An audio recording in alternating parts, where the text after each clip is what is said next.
നമ്മളിന്ന് പഠിക്കാൻ പോകുന്ന ചാപ്റ്റർ 9ാം ക്ലാസ്സിലെ ജോഗ്രഫി രണ്ടാമത്തെ ചാപ്റ്ററായ സമതല ഭൂവിൽ എന്നുള്ള ചാപ്റ്ററാണ്. നോക്കാം.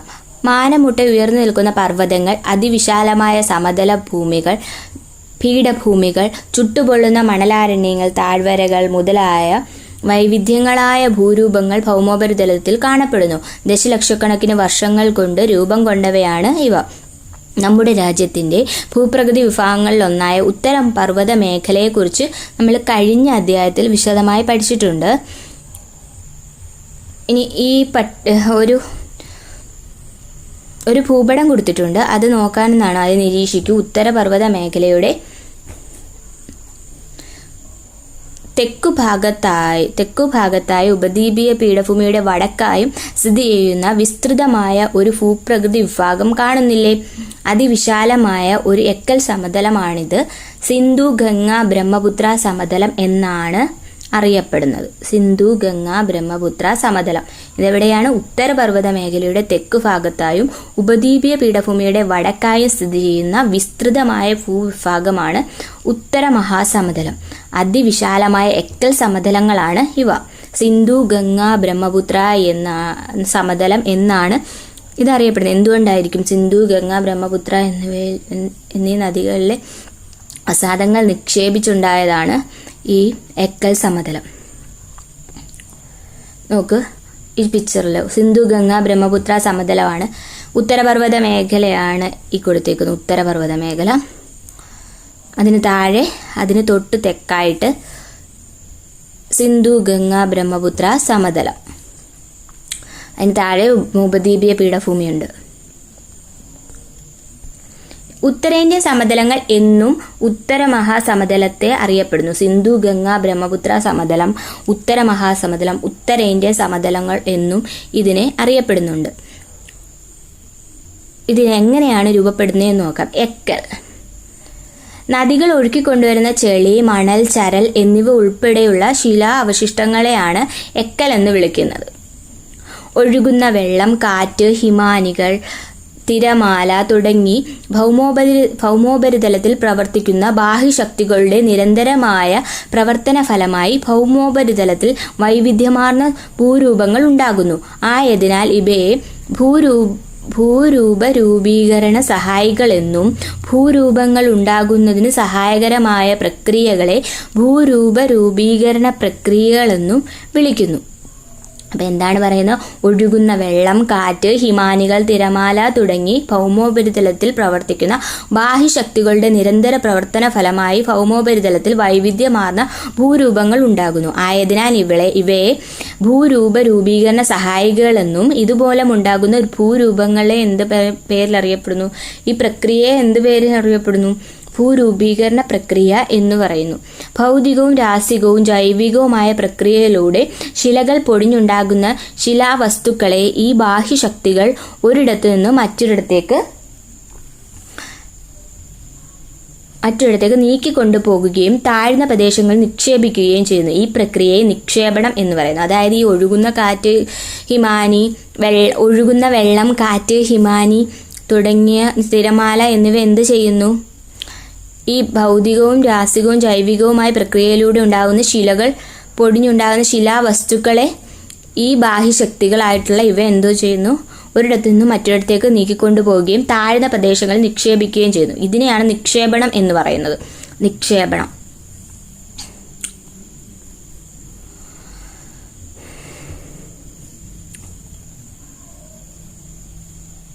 മഴത്തുള്ളികൾ എന്ത് ചെയ്യുന്നു? ഇളകിയ വസ്തുക്കളെ നീക്കിക്കൊണ്ടു പോകുന്നു. എന്നിട്ട് ഇത് താഴ്ന്ന പ്രദേശങ്ങളിൽ നിക്ഷേപിക്കുകയാണ് ചെയ്യുന്നത്.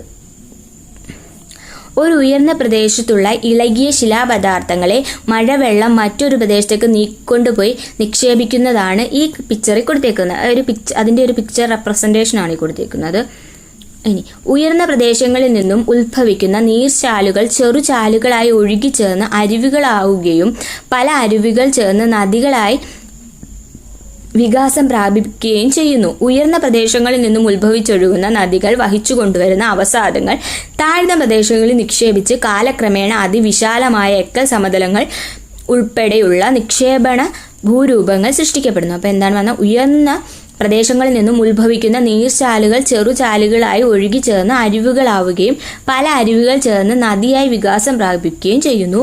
ഉയർന്ന പ്രദേശങ്ങളിൽ നിന്ന് ഉത്ഭവിക്കുന്ന ഈ നദികൾ വഹിച്ചു കൊണ്ടുവരുന്ന അവസാദങ്ങൾ താഴ്ന്ന പ്രദേശങ്ങളിൽ നിക്ഷേപിച്ച് കാലക്രമേണ അതെന്തായി മാറുന്നു? വിശാലമായ എക്കൽ സമതലങ്ങൾ ഉൾപ്പെടെയുള്ള നിക്ഷേപ ഭൂരൂപങ്ങൾ ഉണ്ടാകുന്നു. നദികൾ ഉത്ഭവിക്കുന്ന പ്രദേശത്തെ പ്രഭവസ്ഥാനം എന്നും അവ കടലിലോ മറ്റേതെങ്കിലും ജലാശയത്തിലോ പതിക്കുന്ന ഇടത്തെ നദീമുഖം എന്നും അറിയപ്പെടുന്നു. ഉത്ഭവസ്ഥാനം, പിന്നെ നദീമുഖം, അതായത് ഉപരിഘട്ടം, മധ്യഘട്ടം, കീഴ്ഘട്ടം എന്നിങ്ങനെ മൂന്നായി തിരിച്ചിരിക്കുന്നു ഉണ്ട്. ഇത്തരത്തിൽ ഹിമാലയത്തിൽ നിന്നും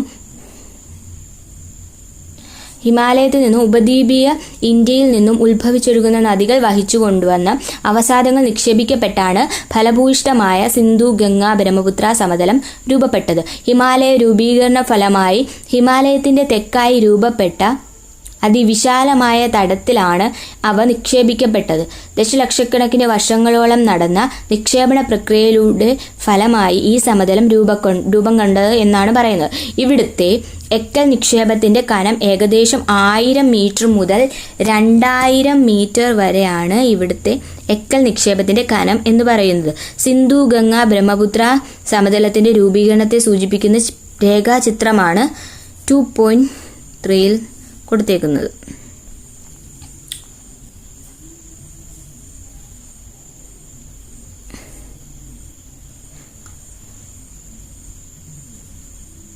ദ ടിബറ്റൻ പീഠഭൂമി, ഹിമാദ്രി, ഹിമാചൽ, സിവാലിക്, അതിൽ തുടർന്ന് ഇങ്ങനെ സിന്ധു ഗംഗ ബ്രഹ്മപുത്ര സമതലം, പിന്നെയാണ് ഉപദ്വീപീയ പീഠഭൂമി. അവസാദ നിക്ഷേപം, ഇതാണ് അവസാദങ്ങൾ നിക്ഷേപിക്കുകയാണ് ചെയ്യുന്നത്.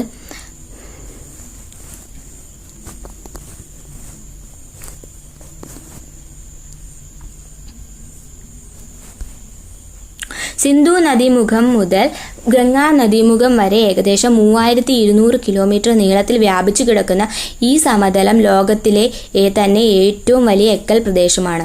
സിന്ധു നദീമുഖം മുതൽ ഗംഗാ നദീമുഖം വരെ ഏകദേശം 3200 കിലോമീറ്റർ നീളത്തിൽ വ്യാപിച്ചു കിടക്കുന്ന സമതലമാണിത്. ലോകത്തിലെ തന്നെ ഏറ്റവും വലിയ എക്കൽ പ്രദേശമാണ്.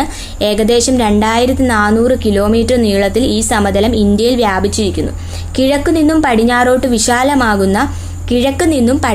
വിശാലമാകുന്ന ഈ സമതലത്തിൽ ശരാശരി വീതി എന്ന് പറയുന്നത് 150 മീറ്ററിനും 300 കിലോമീറ്ററിനും 300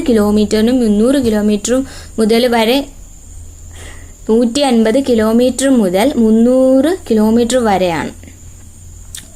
അതായത് ഇതെവിടെ നിന്നാണ്? സിന്ധു നദീമുഖം മുതൽ ഗംഗാ നദീമുഖം വരെ ഏകദേശം 3200 കിലോമീറ്റർ വരെ വ്യാപിച്ചു കിടക്കുന്ന സമതലമാണ്. ലോകത്തിലെ തന്നെ ഏറ്റവും വലിയ എക്കൽ പ്രദേശം കൂടിയായ ഈ സിന്ധു ഗംഗ ബ്രഹ്മപുത്ര സമതലം.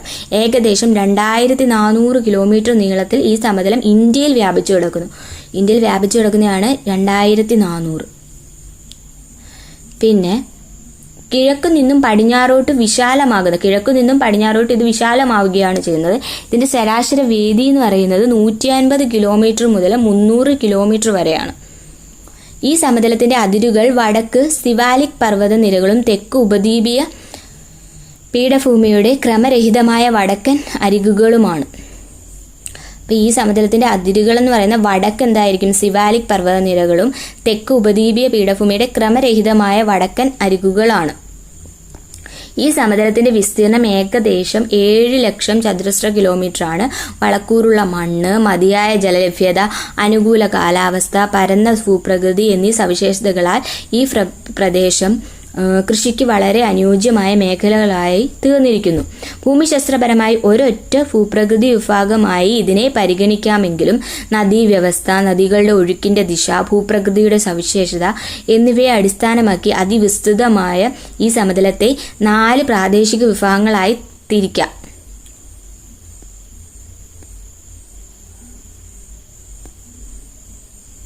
എന്തൊക്കെയാണത്? നോക്കാം. ഇനി ഓരോ പ്രാദേശിക വിഭാഗത്തിൻ്റെ സവിശേഷതകളാണ് ഇനി പറയുന്നത്. ആദ്യത്തേതാണ് രാജസ്ഥാൻ സമതലം. എന്താണ്? നദീവ്യവസ്ഥ, നദികളുടെ ഒഴുക്കിൻ്റെ ദിശ, പ്രകൃതിയുടെ സവിശേഷത എന്നിവയുടെ അടിസ്ഥാനമാക്കി അതിവിസ്തൃതമായ ഈ സമതലത്തെ 4 പ്രാദേശിക വിഭാഗമായി തിരിക്കുന്നതിൽ ആദ്യത്തെയാണ് രാജസ്ഥാൻ സമതലം. ഥാർ മരുഭൂമി ഉൾപ്പെടുന്ന രാജസ്ഥാൻ സമതലം ഉത്തരേന്ത്യൻ സമതലത്തിന്റെ പടിഞ്ഞാറേ അറ്റമാണ് രാജസ്ഥാൻ സമതലം. ഥാർ മരുഭൂമിയുടെ 2/3 ഭാഗവും രാജസ്ഥാനിലാണ് സ്ഥിതി ചെയ്യുന്നത്. ബാക്കി ഭാഗം ഹരിയാന, പഞ്ചാബ്, ഗുജറാത്ത് എന്നീ അയൽ സംസ്ഥാനങ്ങളിലായി വ്യാപിച്ചിരിക്കുന്നു. യഥാർത്ഥ മരുഭൂമി മേഖല അഥവാ മരുസ്ഥലി എന്നും അർദ്ധ മരുഭൂമി മേഖല അഥവാ അർദ്ധവരണ്ട സമതലം അഥവാ രാജസ്ഥാൻ ബാഗർ എന്നും ഥാർ മരുഭൂമിയെ 2 പ്രധാന മേഖലകളായി തിരിക്കുന്നു. ഈ രാജസ്ഥാൻ മേഖലയെ തന്നെ മരുഭൂമിയെ 2ആയിട്ട് തിരിക്കുന്നുണ്ട്. അത് ഏതൊക്കെയാണ്? യഥാർത്ഥ മരുഭൂമി മേഖലയെന്നും അർദ്ധ മരുഭൂമി മേഖല അഥവാ രാജസ്ഥാൻ ബാഗർ എന്നും ധാർ മരുഭൂമിയെ 2 പ്രധാന മേഖലകളായി തരംതിരിക്കാം. ധാർ മരുഭൂമിയുടെ ഭൂമിശാസ്ത്രപരമായ സവിശേഷതകൾ തുടർന്ന് നമുക്ക് പഠിക്കാൻ പറ്റും. അരാവല്ലി പർവ്വതനിരയുടെ പടിഞ്ഞാറായാണ് രാജസ്ഥാൻ സമതലം സ്ഥിതി ചെയ്യുന്നത്. അരാവല്ലി പർവ്വതനിരയുടെ പടിഞ്ഞാറായിട്ടാണ്. കാലികമായി മാത്രം നീരൊഴുകുള്ള ലൂണി എന്ന് പറയുന്ന നദി ഈ സമതലത്തിലെ പ്രധാനപ്പെട്ട നദിയാണ്. രാജസ്ഥാനിൽ നിരവധി ഉപ്പ് തടാകങ്ങളുണ്ട്. സാംഭാർ, ദിദ്വാന, സർഗോൾ എന്നിവ രാജസ്ഥാൻ സമതലത്തിലെ പ്രധാന ഉപ്പ് തടാകങ്ങളാണ്. സാംഭാർ, ദിദ്വാന, സർഗോൾ എന്നിവ ഏത് സംസ്ഥാനത്തിലെയാണ് ഉപ്പ് തടാകങ്ങളാണ്? രാജസ്ഥാൻ സമതലത്തിലുള്ള ഉപ്പ് തടാകങ്ങളാണ്. രാജസ്ഥാൻ സമതലം കഴിഞ്ഞാൽ പിന്നീടുള്ളത് എന്താണ്? പഞ്ചാബ്, ഹരിയാന സമതലമാണ്. രാജസ്ഥാൻ സമതലത്തിന്റെ പ്രധാന സവിശേഷതകളെ കുറിച്ച് നമ്മൾ മനസ്സിലാക്കി. രാജസ്ഥാൻ സമതലത്തിൽ നിന്നും കിഴക്കോട്ടും വടക്ക് കിഴക്കോട്ടും സഞ്ചരിച്ചാൽ ഉത്തരേന്ത്യ സമതലം ക്രമേണ ഫലഭൂയിഷ്ഠമായ ഒരു സമതലമായി മാറുന്നത് നമുക്ക് കാണാൻ കഴിയും. രാജസ്ഥാൻ സമതലത്തിന്റെ കിഴക്കും വടക്കു കിഴക്കുമായി വ്യാപിച്ചിരിക്കുന്ന സമതല ഭാഗമാണ് പഞ്ചാബ്, ഹരിയാന സമതലം. ഉത്തരേന്ത്യൻ സമതലത്തിന്റെ പടിഞ്ഞാറ് ഭാഗമാണ് ഇത്. യമുനാ തീരം വരെ വ്യാപിച്ചിരിക്കുന്ന ഈ സമതലത്തിന്റെ കിഴക്കൻ അതിര് യമുനാ നദിയാണ്. രാജസ്ഥാൻ സമതലത്തിൽ നിന്നും കിഴക്കോട്ടും വടക്ക് കിഴക്കോട്ടും സഞ്ചരിച്ചാൽ ഉത്തരേന്ത്യ സമതലം ക്രമേണ ഫലഭൂയിഷ്ഠമാവുന്ന ഒരു സമതലമായി മാറുന്നതാണ്. രാജസ്ഥാൻ സമതലത്തിന്റെ കിഴക്കും വടക്ക് കിഴക്കുമായി വ്യാപിച്ചെടുക്കുന്ന സമതല ഭാഗമാണ് പഞ്ചാബ്, ഹരിയാന സമതലം.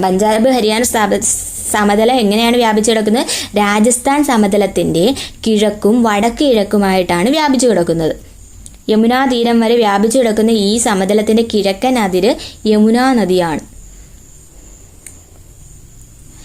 ഇന്ത്യയിൽ പഞ്ചാബ്, ഹരിയാന, ഹിമാചൽ പ്രദേശ് എന്നീ സംസ്ഥാനങ്ങളിലായി വ്യാപിച്ചിരിക്കുന്ന ഈ സമതലത്തിന്റെ വ്യാപ്തി ഏകദേശം 1.75 ലക്ഷം ചതുരശ്ര കിലോമീറ്ററാണ്. പടിഞ്ഞാറോട്ട് നേരിയ ചരിവുള്ള ഈ സമതലത്തിന്റെ പ്രധാന ഭാഗമായ പഞ്ചാബ് സമതലം മുഖ്യമായും സത്ലജ്, ഝലം, ചിനാബ്, രവി, ബിയാസ് എന്നീ നദികൾ വഹിച്ചു കൊണ്ടുവരുന്ന അവസാദങ്ങൾ നിക്ഷേപിക്കപ്പെട്ട് രൂപം കൊണ്ടതാണ്. അതായത് പഞ്ചാബ് സമതലം ഝലം, ചിനാബ്, രവി, ബിയാസ്, സത്ലജ് എന്നീ നദികൾ കൊണ്ടുവന്ന അവസാദങ്ങൾ നിക്ഷേപിച്ചുണ്ടായതാണ്. പഞ്ചാബ് 5 നദികളുടെ നാടെന്നും അറിയപ്പെടുന്നു. പഞ്ചാബ് ഹരിയാന സമതലത്തെ 5 പ്രധാന ദോബുകളായി തിരിച്ചിരിക്കുന്നു. പരസ്പരം കൂടിച്ചേർന്ന രണ്ട് നദികൾക്കിടയിലുള്ള കരഭാഗത്തെയാണ് ദോബുകൾ എന്ന് പറയുന്നത്. എന്തൊക്കെ ദോബുണ്ട്? ചാബ് ദോബ്, രചന ദോബ്, ബാരി ദോബ്, ബിസ്ത ദോബ്. ഈ മാപ്പിനകത്തുള്ള പഞ്ചാബ് സമതലത്തിലെ ദോബുകളാണ് ചാബ് ദോബ്, രചന ദോബ്, ബാരി ദോബ്, ബിസ്ത ദോബ്.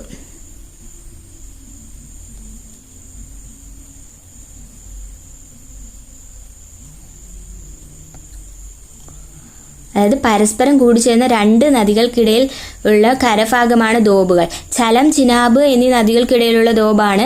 അത് തമ്മിൽ അതിനിടയിലുള്ള കരഭാഗമാണ് ചാജ് ദോബ് എന്ന് പറയുന്നത്. ഇനി ചിനാബ് രവി നദികൾക്കിടയിലുള്ള ദോബ് ഏതാണ്? രച്ന ദോബ്. അടുത്തത് രവി ബിയാസ് ആവുമ്പോൾ ബാരി ദോബ്.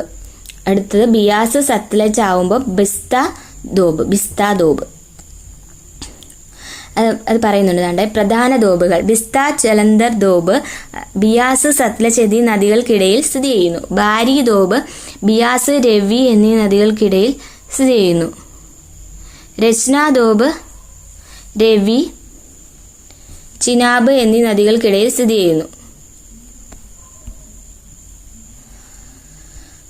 ചാജ് ദോബ് ചിനാബ് ചലം എന്നീ നദികൾക്കിടയിൽ സ്ഥിതി ചെയ്യുന്നു. സിന്ധ് സാഗർ ദോബ് ചലം ചിനാബ് നദികൾക്കും സിന്ധ് നദിക്കുമിടയിൽ സ്ഥിതി ചെയ്യുന്നു. ഗംഗാ സമതലം പഞ്ചാബ് ഹരിയാന സമതലത്തിന്റെ കിഴക്കായി സ്ഥിതി ചെയ്യുന്ന സമതല വിഭാഗമാണ് ഗംഗാ സമതലം. കിഴക്ക് ബംഗ്ലാദേശ് മുതൽ പടിഞ്ഞാറ് യമുന നദി വരെ ഗംഗാ സമതലം വ്യാപിച്ചിരിക്കുന്നു. ഏകദേശം 3.75 ലക്ഷം ചതുരശ്ര കിലോമീറ്റർ വിസ്തൃതിയുള്ള ഈ സമതലം ഉത്തരാഖണ്ഡ്, ഉത്തർപ്രദേശ്, ഹരിയാന, ഡൽഹി എന്നീ സംസ്ഥാനങ്ങളെയും ജാർഖണ്ഡ്, പശ്ചിമ ബംഗാൾ എന്നീ സംസ്ഥാനങ്ങളുടെ ചില ഭാഗങ്ങളെയും ഉൾക്കൊള്ളുന്നു. ഗംഗാ സമതലം ഉൾക്കൊള്ളുന്ന ഭാഗങ്ങൾ ഏതൊക്കെയാണ്? ഉത്തരാഖണ്ഡ്, ഉത്തർപ്രദേശ്, ഹരിയാന, ഡൽഹി എന്നീ സംസ്ഥാനങ്ങളെയും ജാർഖണ്ഡ്, പശ്ചിമ ബംഗാൾ എന്നീ സംസ്ഥാനങ്ങളുടെ ചില ഭാഗങ്ങളെ ഉൾക്കൊള്ളുന്നു. ഗംഗാ നദിയും ഗംഗയുടെ പോഷക നദികളും ചേർന്നുള്ള നിക്ഷേപണ പ്രക്രിയയിലൂടെയാണ് അതിവിശാലമായ ഈ സമതലം രൂപപ്പെട്ടത്. സമുദ്രനിരപ്പിൽ നിന്നും ശരാശരി 200 മീറ്റർ ഉയരമുള്ള ഗംഗാ സമതലത്തിന്റെ പൊതുവായ ചരിവ് കിഴക്കോട്ടും തെക്കുകിഴക്കോട്ടുമാണ്.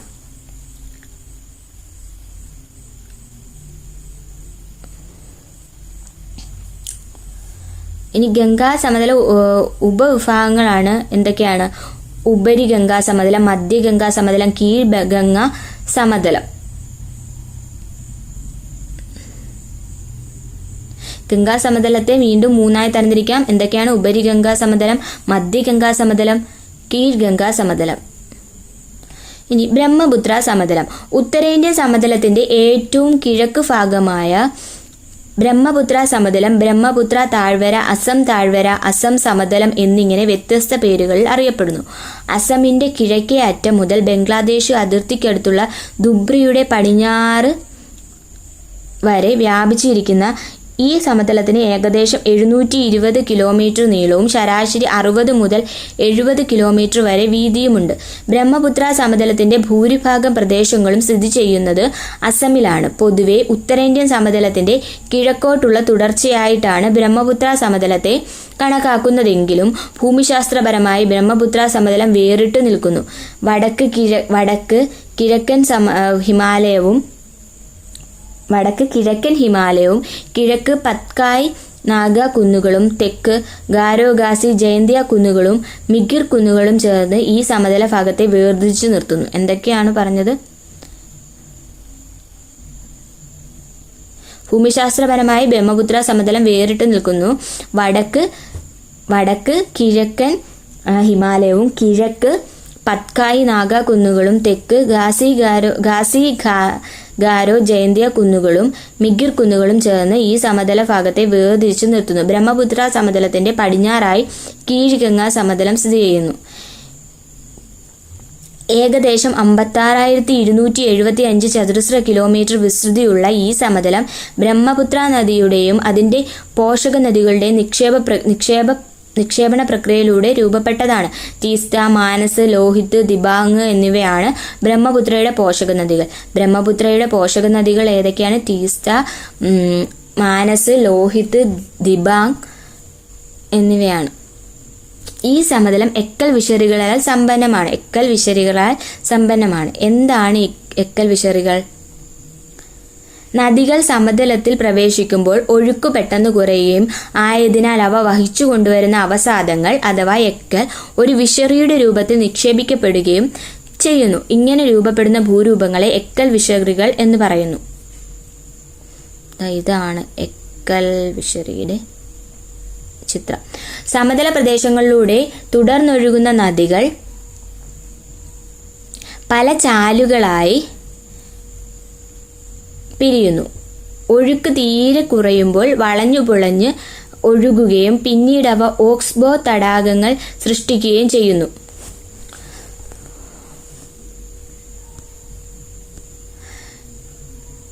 മിയാൻഡറുകളും ഓക്സ്ബോ തടാകങ്ങളും. നദി താരതമ്യേന ചരിവ് കുറഞ്ഞതോ നേരിയ ചരിവുള്ളതോ ആയ പ്രദേശങ്ങളിലൂടെ കടന്നു പോകുമ്പോൾ അവസാദ നിക്ഷേപങ്ങൾ നദിയുടെ ഒഴുക്കിനെ തടസ്സപ്പെടുത്തുന്നു. അതിന്റെ ഫലമായി നദി വളഞ്ഞു പുളഞ്ഞു ഒഴുകി വലയങ്ങൾ അഥവാ മിയാൻഡറുകൾ സൃഷ്ടിക്കുന്നു. തുടർച്ചയായ അപരദന പ്രക്രിയ മൂലം ഇത്തരം വലയങ്ങൾ കൂടുതൽ വളയുകയാണ് ചെയ്യുന്നത്. എന്നിട്ട് പിന്നീട് ഒഴുക്ക് കൂടുമ്പോൾ നദി നേർഗതി സ്വീകരിക്കുകയും നിക്ഷേപണം മൂലം വളഞ്ഞൊഴുകിയ ഭാഗം, അതായത് ഈ ഭാഗം ഒറ്റപ്പെട്ടു പോകും. നദി നേരെ പണ്ടൊഴുകിയിരുന്ന പോലെ നേരെ ഒഴുകിപ്പോവും ഒഴുക്ക് കൂടുമ്പോൾ. പക്ഷെ ഈ വളഞ്ഞൊഴുകിയ ഭാഗമുണ്ടല്ലോ നിക്ഷേപണം മൂലം, അത് ഒറ്റപ്പെട്ട് തടാകമായി മാറുകയും ചെയ്യുന്നു. ഇത്തരം തടാകങ്ങളെ എന്ത് പറയുന്നു? ഓക്സ്ബോ തടാകം എന്ന് പറയുന്നു. ഓക്സ്ബോ തടാകം.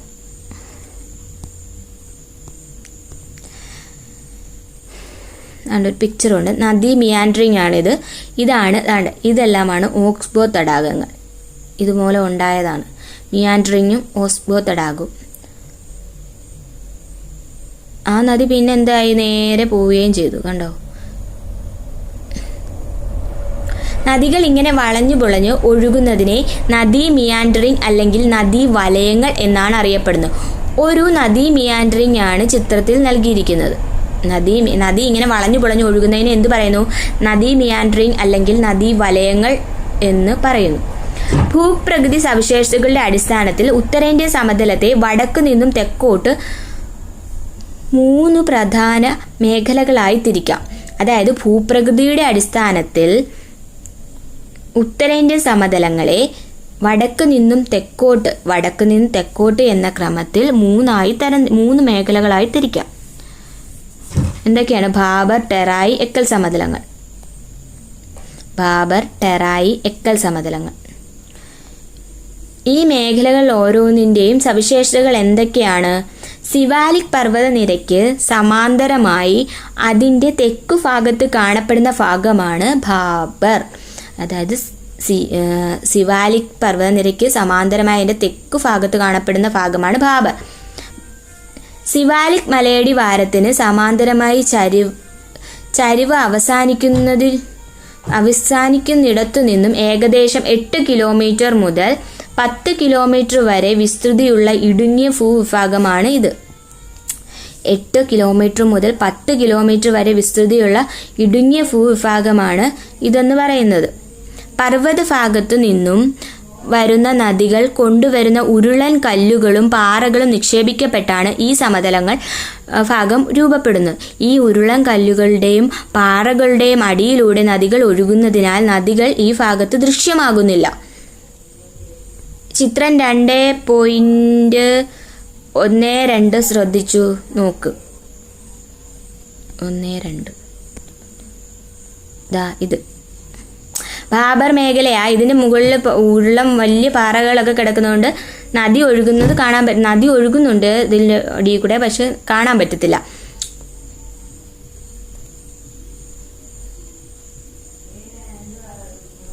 ഇനി ഭാബർ മേഖലയ്ക്ക് സമാന്തരമായി ഏകദേശം 10 കിലോമീറ്റർ മുതൽ 20 കിലോമീറ്റർ വരെ വീതിയിൽ കാണപ്പെടുന്ന ഭാബർ മേഖലയ്ക്ക് സമാന്തരമായി ഏകദേശം 10 കിലോമീറ്റർ മുതൽ 20 കിലോമീറ്റർ വരെ വീതിയിൽ കാണപ്പെടുന്ന വെള്ളക്കെട്ടുള്ള ചതുപ്പ് നിലങ്ങളാണ് ടെറായി എന്ന് പറയുന്നത്. ഭാബർ മേഖലയിൽ അപ്രത്യക്ഷമാകുന്ന നദികൾ ഇവിടെ പുനർജനിക്കുന്നു. ടെറായി മേഖലയിൽ സമ്പുഷ്ടമായ സ്വാഭാവിക സസ്യജാലങ്ങളും ധാരാളം ജീവിവർഗങ്ങളുമുണ്ട്. ടെറായി മേഖലയ്ക്ക് തെക്കായി പുതിയതും പഴയതുമായ എക്കൽ നിക്ഷേപങ്ങളാൽ രൂപപ്പെട്ട സമതല ഭാഗമാണ് എക്കൽ സമതലങ്ങൾ. പഴയ എക്കൽ നിക്ഷേപങ്ങളെ ഭംഗർ എന്നും പുതിയ എക്കൽ നിക്ഷേപങ്ങളെ ഖാദർ എന്നുമാണ് പറയുന്നത്. നിക്ഷേപണ ഭൂരൂപങ്ങളായ നദീജന്യ ദ്വീപുകൾ, മണൽ വരമ്പുകൾ, ഡെൽറ്റകൾ എന്നിവ ഈ മേഖലയുടെ സവിശേഷതകളാണ്. ടെറായി മേഖലയ്ക്ക് തെക്കായി പുതിയതും പഴയതുമായ എക്കൽ നിക്ഷേപങ്ങളാൽ രൂപപ്പെട്ട സമതലങ്ങളാണ് എക്കൽ സമതലങ്ങൾ. പഴയ എക്കൽ നിക്ഷേപങ്ങളെ എന്തു പേരിൽ അറിയപ്പെടുന്നു? ഭംഗർ എന്നും പുതിയ എക്കൽ നിക്ഷേപത്തെ ഖാദർ എന്നും അറിയപ്പെടുന്നു. നിക്ഷേപണ ഭൂരൂപങ്ങളായ നദീജന്യ ദ്വീപുകൾ, അതായത് റിവറൈൻ ഐലൻഡ്, മണൽ വരമ്പുകൾ, സാൻഡ്ബാസ്, ഡെൽറ്റകൾ എന്നിവ ഈ മേഖലയുടെ സവിശേഷതകളാണ്. എക്കൽ സമതലങ്ങളുടെ സവിശേഷത എന്തൊക്കെയാണ്? നദീജന്യ ദ്വീപുകൾ, മണൽ വരമ്പുകൾ, ഡെൽറ്റകൾ എന്നിവ. പിണഞ്ഞൊഴുകുന്ന അരുവികൾ, വലയങ്ങൾ, ഓക്സ്ബോ തടാകങ്ങൾ എന്നിവയും ഇവിടുത്തെ സവിശേഷതകളാണ്. ഉത്തരേന്ത്യ സമതലത്തിന്റെ വശക്കാഴ്ച സൂചിപ്പിക്കുന്ന ഡയഗ്രമാണ് ചുവടെ നൽകിയിരിക്കുന്നത്. 2.14 നിരീക്ഷിക്കാനെന്നാണ് പറയുന്നത്. ഇതാണ് ഹിമാലയം. ഇത് ഫാബർ പ്രദേശം, ഉരുളൻ കല്ലുകളും ഒക്കെ. ടെറായി, പിന്നെ ഭംഗർ, ഇത് ഭംഗർ. പഴയ എക്കൽ നിക്ഷേപം. പുതിയ എക്കൽ നിക്ഷേപമാണെങ്കിൽ ഖാദർ.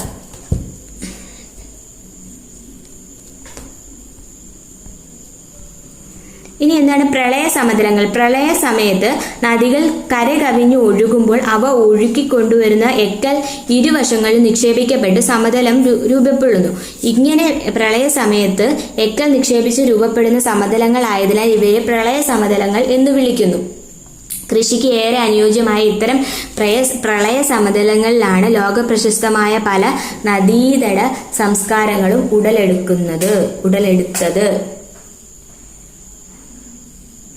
പ്രളയ സമതലം പിക്ചറാണ്. പ്രളയ സമതലം, നദീചാല്, നദീതീരത്തട്ടുകൾ. ഇനി എന്താണ് നദീജന്യ ദ്വീപുകൾ, നീർച്ചാൽ, തിട്ടകൾ, മണൽ വരമ്പുകൾ. സമതലങ്ങളിൽ നദികളുടെ ഒഴുക്കും ആഴവും താരതമ്യേന വളരെ കുറവാണ്. ആയതിനാൽ അവ ഒഴുക്കി കൊണ്ടുവരുന്ന അവസാദങ്ങൾ നദീചാലുകളിൽ ദ്വീപുകളായും വശങ്ങളിൽ തിട്ടകളായും നിക്ഷേപിക്കപ്പെടുന്നു. പൊടി, മണൽ, ചരൽ എന്നിവ ഉൾപ്പെടുന്ന അവസാദങ്ങൾ നദീതടത്തിൽ നിക്ഷേപിക്കപ്പെട്ട് രൂപപ്പെടുന്ന രേഖീയ രൂപങ്ങളെയാണ് മണൽ വരമ്പുകൾ എന്ന് പറയുന്നത്.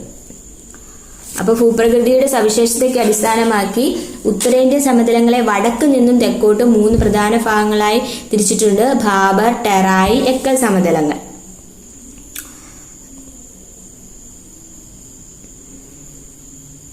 നദികൾ കൊണ്ടുവരുന്ന ഉരുളൻ കല്ലുകളും പാറകളും നിക്ഷേപിക്കപ്പെട്ടാണ് ഈ ഭാബർ പ്രദേശം ഉണ്ടാവുന്നത്.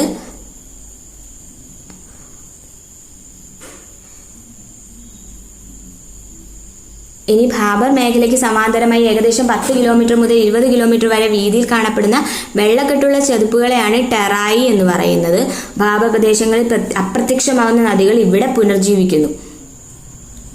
ഇനി ടെറായി മേഖലയ്ക്ക് തെക്കായി പുതിയതും പഴയതുമായ എക്കൽ നിക്ഷേപങ്ങളായി രൂപപ്പെട്ട സമതല ഭാഗമാണ് എക്കൽ സമതലങ്ങൾ. ഇത്രയാണ് പറഞ്ഞത്. എക്കൽ സമതലത്തിലുള്ള പ്രത്യേകതകൾ എന്തൊക്കെയാണ്?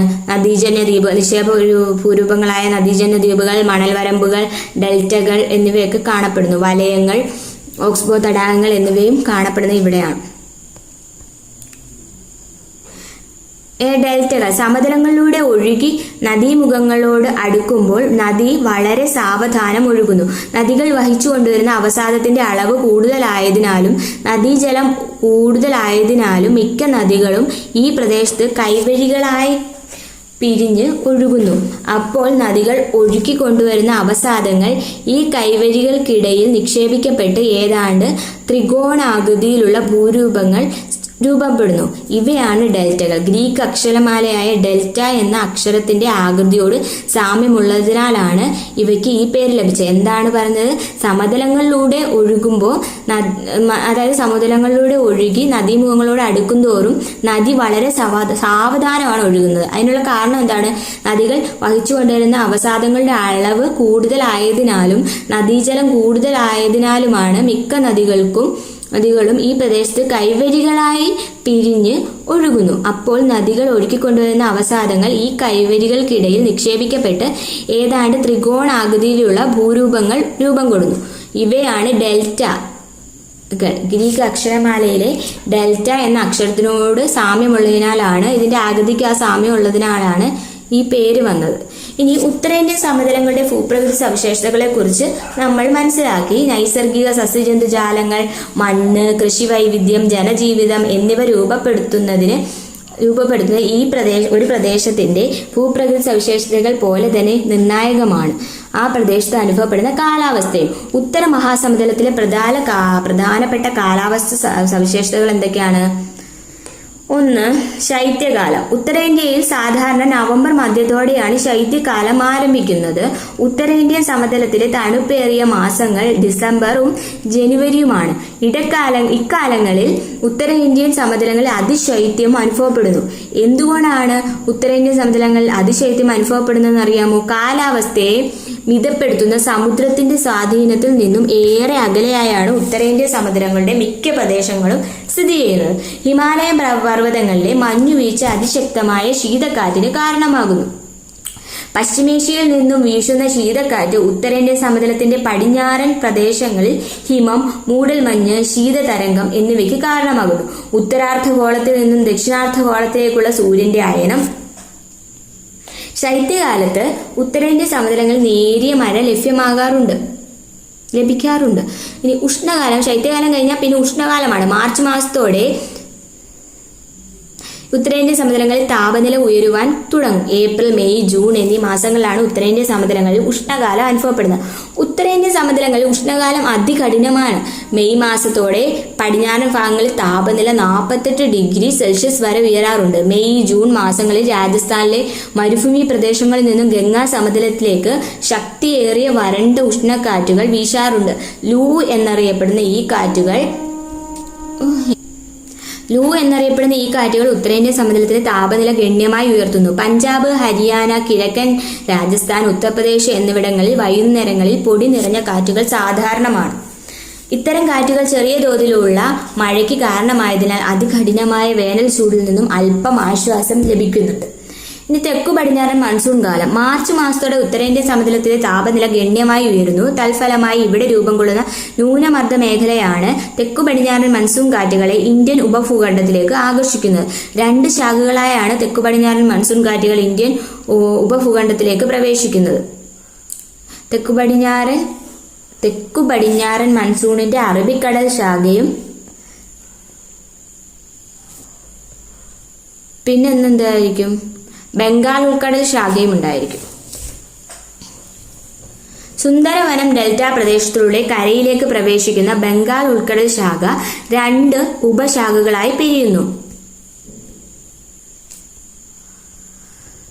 ഒന്ന്, കിഴക്ക് ദിശയിൽ ബ്രഹ്മപുത്ര സമതലത്തിൽ പ്രവേശിച്ച് വൻതോതിൽ മഴ നൽകുന്നു. പടിഞ്ഞാറ് ദിശയിൽ ഗംഗാ സമതലത്തിലേക്ക് പ്രവേശിക്കുന്ന ഉപശാഖയാകട്ടെ പശ്ചിമ ബംഗാൾ, ബീഹാർ, ഉത്തർപ്രദേശ്, ഡൽഹി എന്നിവിടങ്ങളിൽ മഴ നൽകി മുന്നേറുന്നു.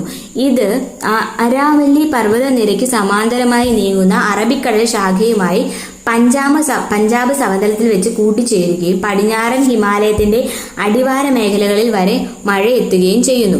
ജൂൺ മുതൽ സെപ്റ്റംബർ വരെ നീളുന്ന തെക്കു പടിഞ്ഞാറൻ മൺസൂൺ കാലമാണ് ഉത്തരേന്ത്യൻ സമതല പ്രദേശത്തെ പ്രധാന മഴക്കാലം. ജൂൺ മുതൽ സെപ്റ്റംബർ വരെ. ഇനി വടക്ക് കിഴക്കൻ മൺസൂൺ കാലം. സൂര്യന്റെ ദക്ഷിണാർദ്ധഗോളത്തിലേക്കുള്ള അയനം മൂലം ഉത്തരേന്ത്യൻ സമതലത്തിൽ നിലനിന്നിരുന്ന ന്യൂനമർദ്ദ മേഖല ക്രമേണ തെക്കോട്ട് പിൻവാങ്ങുന്നു. മൺസൂണിന്റെ പിൻവാങ്ങൽ കാലം എന്ന് വിശേഷിപ്പിക്കുന്ന ഈ കാലത്ത് ഉത്തരേന്ത്യൻ സമതല പ്രദേശത്ത് ഉച്ചമർദ്ദ മേഖല രൂപപ്പെടുകയും ഇവിടെ നിന്ന് ഇന്ത്യൻ മഹാസമുദ്രത്തിലേക്ക് കാറ്റ് വീശുകയും ചെയ്യുന്നു. ഈർപ്പരഹിതമായ ഈ കാറ്റ് വടക്ക് കിഴക്ക് ദിശകളിൽ നിന്നുമായതിനാലാണ് ഈ കാലത്തെ വടക്ക് കിഴക്കൻ മൺസൂൺ കാലം എന്ന് വിളിക്കുന്നത്. ഉത്തരേന്ത്യൻ സമതല പ്രദേശത്ത് പൊതുവെ വരണ്ട കാലാവസ്ഥ അനുഭവപ്പെടുന്ന ഈ കാലയളവിലെ ഉയർന്ന അന്തരീക്ഷ ആർദ്രതയും ഉയർന്ന താപനിലയും ദിനാവസ്ഥയെ കൂടുതൽ ദുസ്സഹമാക്കുന്നു. ഈ പ്രതിഭാസത്തെ ഒക്ടോബർ ചൂട് എന്നാണ് വിശേഷിപ്പിക്കുന്നത്. അതായത് ഉത്തരേന്ത്യൻ സമതല പ്രദേശത്ത് പൊതുവെ വരണ്ട കാലാവസ്ഥ അനുഭവപ്പെടുന്ന കാലയളവിൽ ഉയർന്ന അന്തരീക്ഷ ആർദ്രതയും ഉയർന്ന താപനിലയും ദിനാവസ്ഥയെ കൂടുതൽ ദുസ്സഹമാക്കുന്നു. ഈ പ്രതിഭാസത്തെയാണ് ഒക്ടോബർ ചൂട് എന്ന് പറയുന്നത്.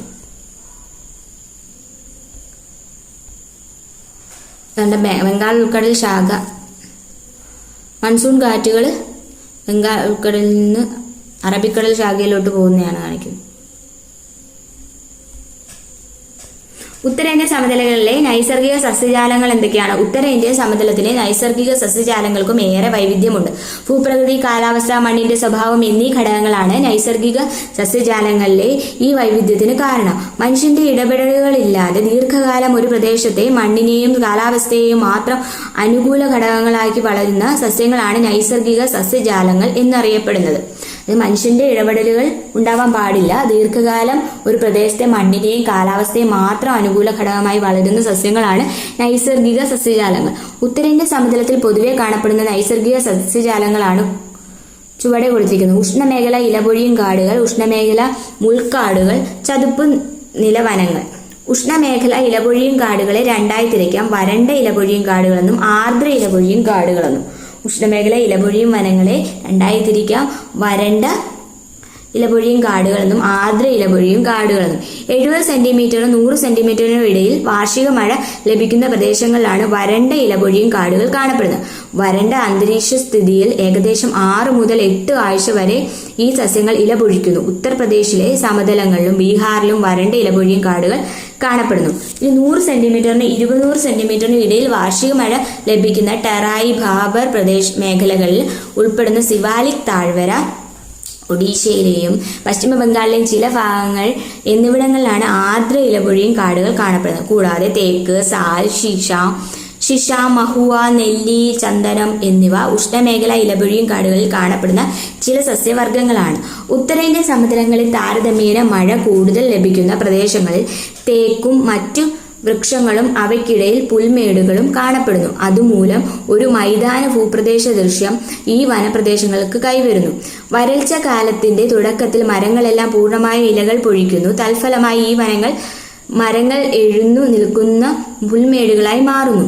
മഴക്കുറവും കന്നുകാലി മേയ്ക്കലിന്റെ വർധനവും കാരണം ഉത്തരേന്ത്യൻ സമതലത്തിന്റെ പടിഞ്ഞാറ് ഭാഗങ്ങളിൽ സസ്യജാലങ്ങൾ വളരെ ശുഷ്കമാണ്.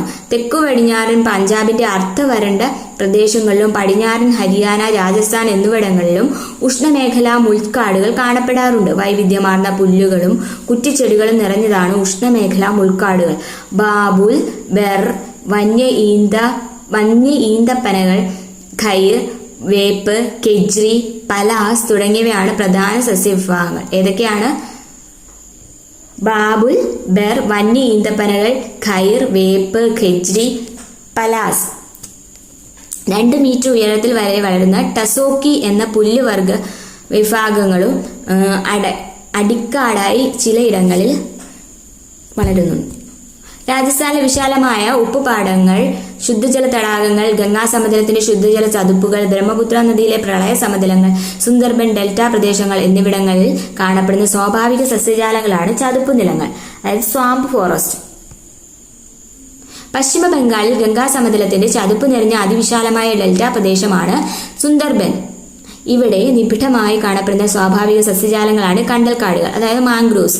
റോയൽ ബംഗാൾ കടുവകളുടെ സങ്കേതം കൂടിയാണ് ഈ സുന്ദർബൻ എന്ന് പറയുന്നത്. മത്സ്യങ്ങൾ ഉൾപ്പെടെ നിരവധി ജലജീവിക വർഗങ്ങൾ, കണ്ടൽ സസ്യങ്ങളുടെ വേരുകൾ സജീവമായ ആവാസ വ്യവസ്ഥ പ്രദാനം ചെയ്യുന്നു. വൈവിധ്യമാർന്ന പക്ഷികളുടെ അഭയകേന്ദ്രം കൂടിയാണ് ഈ കണ്ടൽക്കാടുകൾ. സുന്ദരി എന്ന ഇനം കണ്ടൽ ചെടികൾ സുന്ദർബൻ ഡെൽറ്റയുടെ പ്രത്യേകതയാണ്. സുന്ദർബൻ ഡെൽറ്റ പ്രദേശത്തിന്റെ ഉപഗ്രഹ ചിത്രമാണിത്. അതാണ് സുന്ദരി കണ്ടൽ.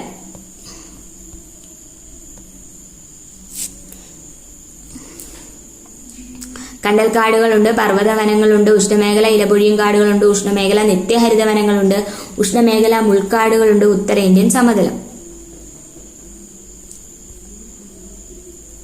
ഇതാണ് ഈ പിക്ചർ കൊടുത്തിരിക്കുന്നത്. ഉത്തരേന്ത്യൻ സമതലങ്ങളിലെ മണ്ണിനങ്ങൾ എന്തൊക്കെയാണെന്ന് നോക്കാം. ഉത്തരേന്ത്യൻ സമതലങ്ങളിൽ വ്യാപകമായി കാണപ്പെടുന്ന മണ്ണാണ് എക്കൽ മണ്ണ്.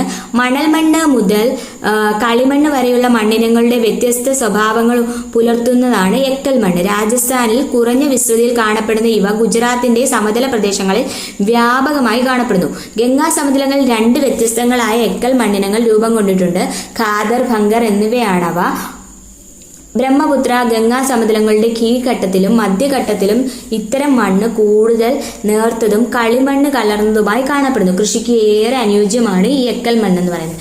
മധ്യഗംഗാ സമതലത്തിന്റെ തെക്കൻ ഭാഗങ്ങളിലായി ചെമ്മണ്ണ് കാണപ്പെടുന്നു. ഇരുമ്പിന്റെ സാന്നിധ്യമാണ് ഈ മണ്ണിന് ചുവപ്പ് നിറം നൽകുന്നത്. സുന്ദർബൻ ഡെൽറ്റ പ്രദേശങ്ങളിൽ കാണപ്പെടുന്ന മണ്ണാണ് ലവണ മണ്ണ്. പൊതുവെ ഈ മണ്ണിൽ ഉപ്പിന്റെ അംശം കൂടുതലാണ്. മണലും പശ്ചിമ മണ്ണും കൂടിക്കലർന്ന മണ്ണാണ് ഈ ലവണ മണ്ണെന്ന് പറയുന്നത്. ഡെൽറ്റ പ്രദേശങ്ങളിൽ അനുഭവപ്പെടുന്ന സമുദ്രജല കയറ്റമാണ് ഈ പ്രദേശങ്ങളിൽ ഇത്തരം മണ്ണുണ്ടാവാൻ കാരണമാകുന്നത്. ഉത്തരേന്ത്യൻ സമതലങ്ങളിൽ പലയിടങ്ങളിലും ജലസേചനത്തിലൂടെ തീവ്ര കൃഷി നടത്തിയ ഇടങ്ങളിൽ എക്കൽ മണ്ണിന് ശോഷണം സംഭവിച്ച് ലവണ മണ്ണായി മാറിയിട്ടുണ്ട്. പശ്ചിമ ബംഗാളിന്റെ തീരപ്രദേശങ്ങളിൽ പീറ്റുമണ്ണും കാണപ്പെടുന്നു. അപ്പൊ എന്തൊക്കെയുണ്ട്? എക്കൽ മണ്ണുണ്ട്, മണൽ മണ്ണ്, എക്കൽ മണ്ണുണ്ട്, പിന്നെ ചെമ്മണ്ണുണ്ട്, പിന്നെന്തുണ്ട്? ലവണ മണ്ണുണ്ട്.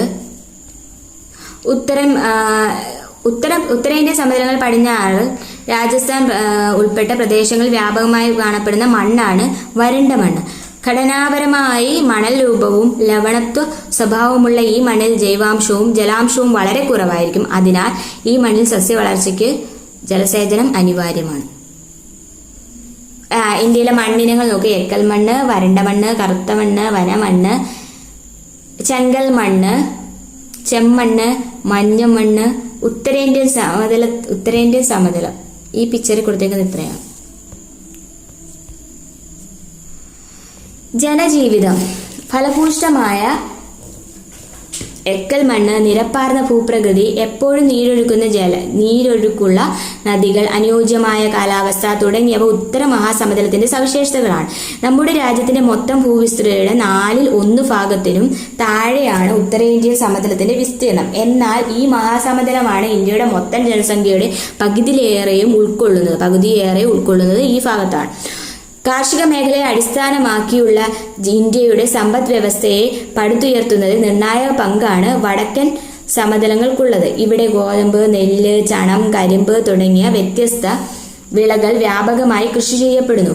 ജലസേചനത്തിന്റെ സഹായത്തോടെ അതിവിപുലമായുള്ള കൃഷിരീതി ഈ മഹാസമതലത്തെ ഇന്ത്യയുടെ ധാന്യപ്പുരയാക്കി മാറ്റി. ധാർ മരുഭൂമി ഒഴികെയുള്ള സമതലത്തിന്റെ മുഴുവൻ ഭാഗങ്ങളിലും റോഡുകളുടെയും റെയിൽപാതകളുടെയും അതിവിപുലമായ ശൃംഖലകളാണ് ഉള്ളത്. ഇത് വലിയ തോതിലുള്ള വ്യവസായവൽക്കരണത്തിലേക്കും നഗരവൽക്കരണത്തിലേക്കും ഈ പ്രദേശത്തെ നയിക്കുന്നതിൽ കാരണമായി. ഫലഭൂഷ്ടമായ ഒരു ഉത്തരേന്ത്യൻ സമതല പ്രദേശത്തിന്റെ പിക്ചറാണ്. ധാന്യകൃഷി. ഉത്തരേന്ത്യൻ സമതലത്തിലെ ധാന്യകൃഷി. ഖാരിഫ്, റാബി, സയ്ദ് എന്നിങ്ങനെ 3 വ്യത്യസ്ത കാർഷിക കാലങ്ങളാണ് ഉത്തരേന്ത്യൻ സമതലങ്ങളിൽ വിവിധ ഇനം വിളകൾ കൃഷി ചെയ്യുന്നത്. തെക്കു പടിഞ്ഞാറ് മൺസൂൺ കാലത്തിനോട് ചേർന്ന് വരുന്ന കാർഷിക കാലമാണ് ഖാരിഫ്. ശൈത്യകാലത്തിന്റെ വരവോടെ ആരംഭിക്കുന്ന കാർഷിക കാലമാണ് റാബി. റാബി വിളകളുടെ വിളവെടുപ്പിനു ശേഷം ആരംഭിക്കുന്ന ദൈർഘ്യം കുറഞ്ഞ വേനൽക്കാല കാർഷിക കാലമാണ് സയ്ദ്. കാർഷിക കാലങ്ങൾ. പ്രധാന വിളകൾ. ഖാരിഫ് ജൂൺ മുതൽ സെപ്റ്റംബർ വരെ. ഉഷ്ണമേഖലാ വിളകളായ നെല്ല്, പരുത്തി, ചണം, ബജ്റ, തുവര തുടങ്ങിയ പ്രധാന വിളകൾ ഇവിടെ ഈ കാലയളവിൽ കൃഷി ചെയ്യുന്നു. റാബി ഒക്ടോബർ മുതൽ മാർച്ച് വരെയാണ്. മിതോഷ്ണ ഉപോഷ്ണ വിളകളായ ഗോതമ്പ്, പയറുവർഗ്ഗങ്ങൾ, കടുക് വർഗ്ഗങ്ങൾ, ബാർലി മുതലായവ പ്രധാന വിളകളാണ്. സയ്ദ് ഏപ്രിൽ മുതൽ ജൂൺ വരെയാണ്. പച്ചക്കറി, പഴവർഗ്ഗങ്ങൾ, കാലിത്തീറ്റ മുതലായവ. ഉത്തരേന്ത്യൻ സമതലങ്ങളിൽ കൃഷി ചെയ്യുന്ന പ്രധാന വിളകൾ ഏതൊക്കെയാണെന്ന് മനസ്സിലായല്ലോ. ഉത്തരേന്ത്യൻ സമതലങ്ങളിൽ ഉടനീളം ഈ വിളകളെല്ലാം കൃഷി ചെയ്യപ്പെടുന്നില്ല. പ്രാദേശികമായി ഈ വിളകളുടെ വിതരണത്തിലും കൃഷിരീതിയിലും വ്യത്യാസങ്ങൾ ഏറെയുണ്ട്. ഉത്തര മഹാസമതലം എന്ന ഈ ഭൂപ്രകൃതി വിഭാഗത്തിന്റെ വ്യാപ്തി, അതിന്റെ കിടപ്പ്, അത് രൂപം കൊണ്ട പ്രക്രിയകൾ എന്നിവയെക്കുറിച്ച് നിങ്ങൾ സാമാന്യ ധാരണ നേടിക്കഴിഞ്ഞു. ജലസമൃദ്ധി കൊണ്ടും ഫലസമൃദ്ധി കൊണ്ടും സവിശേഷമായ ഈ ഭൂപ്രകൃതിക്ക് ഇന്ത്യയുടെ സംസ്കാരം രൂപപ്പെടുത്തുന്നതിൽ ഗണ്യമായ പങ്കുണ്ട്. രാജ്യത്തിന്റെ കാർഷിക സമ്പദ് വ്യവസ്ഥയുടെ നട്ടെല്ലായി നിലകൊള്ളുന്നതിലൂടെ ഭക്ഷ്യസുരക്ഷ എന്ന സുപ്രധാനമായ ഉത്തരവാദിത്തമാണ് ഈ ഭൂപ്രകൃതി വിഭാഗം ഏറ്റെടുത്തിരിക്കുന്നത്. സമതലമേകുന്ന സഞ്ചാര വിനിമയ സൗകര്യങ്ങൾ സഹസ്രാബ്ദങ്ങൾ മുമ്പ് മുതൽക്കേ ജനങ്ങൾ വ്യാപാരത്തിലും ഇടപഴകലിലും കളമൊരുക്കിയിട്ടുണ്ട്. അതിലൂടെ രൂപപ്പെട്ട മിശ്ര ബഹുസ്വര സംസ്കാരങ്ങളാണ് ഇന്നത്തെ ഇന്ത്യയുടെ ശക്തിയും സൗന്ദര്യവും. ഇത്രയായിരുന്നു ഈ ചാപ്റ്റർ എന്ന് പറയുന്നത്. വലിയൊരു ചാപ്റ്ററാണ്. കുറേ ക്വസ്റ്റ്യൻസ് ഇതിനകത്ത് നിന്ന് ചോദിക്കാം. നല്ലപോലെ റിവൈസ് ചെയ്യുക, റിപ്പീറ്റ് ചെയ്ത് കേൾക്കാൻ ശ്രമിക്കണം. താങ്ക്